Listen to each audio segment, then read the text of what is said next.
Gelen geçen yolcudan nasıl yani sorayım.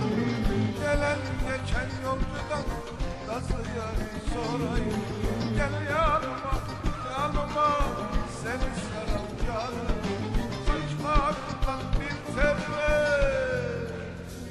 ilaç olsun.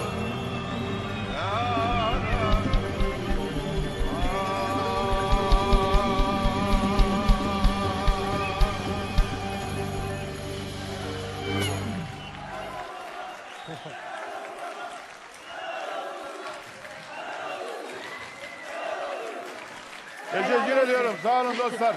Hem gerek Var gerek olun. spas Çok teşekkürler. Spas gerek Sağ sağ olun. olun. Var olun. Gerek sağ olun. Gerek Size de sağ olun. helal olsun. Vallahi Size de helal olsun gerçekten. Sağ olun. Helal olsun. İzin verin bir iki son bir şey dinleyelim Müslüm Gürses'ten. Programımızı ilgili. beğendiniz mi? Yarışmacılarımızı Vallahi her beğendiniz şey mi? çok güzeldi. Her şey çok Yarışmacılarımız. güzeldi. Bir de Yarışmacı kardeşlerimiz de onlar çok iyiydi.